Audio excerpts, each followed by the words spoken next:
بسم اللہ الرحمن الرحیم ان الحمد للہ والصلاة والسلام علی رسول اللہ اما بعد۔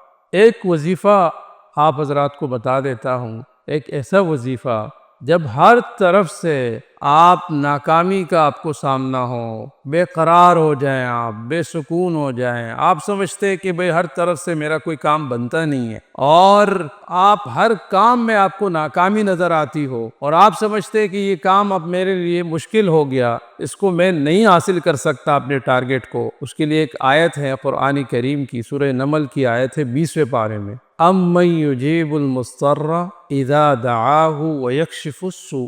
اتنے سے الفاظ، اگر آپ پورے آیات کو پڑھ سکتے لیکن یہاں تک کہ بھی پڑھے تو کافی ہے۔ امن یجیب المضطر اذا دعاہ ویکشف السوء، اور اس کے معنی بھی سیکھیں کہ بھلا وہ کون ہے جب کوئی بے قرار اسے پکارتا ہے۔ کس کو پکارتا ہے؟ اللہ کو۔ امن یجیب المضطر اذا دعاہ، جب وہ دعا کرتا ہے، اپنے پریشانیاں، اپنی مصیبت، اپنی تکالیف جب اس کے سامنے رکھتا ہے تو وہ کیا کرتا ہے؟ وَيَكْشِفُ السُّوءَ، وہ آپ کی دعاؤں کو قبول کر دیتا ہے اور آپ کے اس تکلیف کو دور کر دیتا ہے۔ یہ کس کی ذات ہے؟ اللہ کی ذات ہے۔ تو یہ آیت یہاں تک آپ نے پڑھنا ہے، اور اس طریقے سے پڑھنا ہے جب آپ سمجھے کہ اب کوئی نہیں ہے، اور ایسا ہی ہے کہ اللہ کے ماں سے وہ کون ہے جو ہمارے مشکلات کو، ہمارے پریشانیوں کو، ہماری مصیبتوں کو دور کر دے؟ اللہ ہی تو ہے۔ اللہ کے ماں سے وہ کوئی نہیں ہے۔ یہ ہمارا ایمان ہے، یہ ہمارا عقیدہ ہے، اور ہم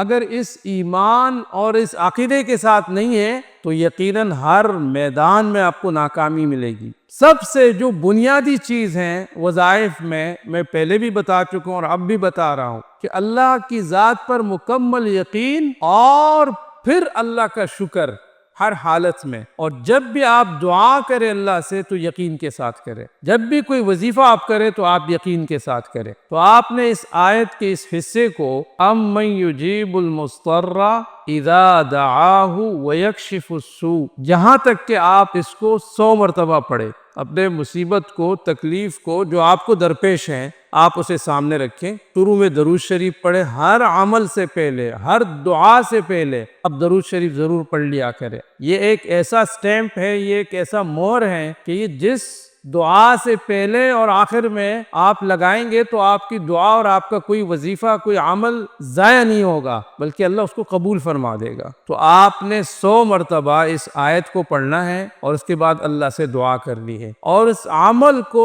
اس وقت تک کنٹینیو رکھنا ہے جب تک کہ آپ کا مسئلہ حل نہ ہو۔ انشاءاللہ ثم انشاءاللہ یہ ایک ایسا مجرب ہے، علماء نے اس کے بارے میں، بزرگان دین نے لکھا ہے کہ چند ہی دنوں میں آپ کا وہ مسئلہ، آپ کی وہ تکلیف، آپ کی وہ مصیبت دور ہو جائے گی۔ اللہ مجھے اور آپ کو، ہم سب کو عمل کرنے کی توفیق عطا فرمائے، آمین۔ جزاک اللہ خیرا۔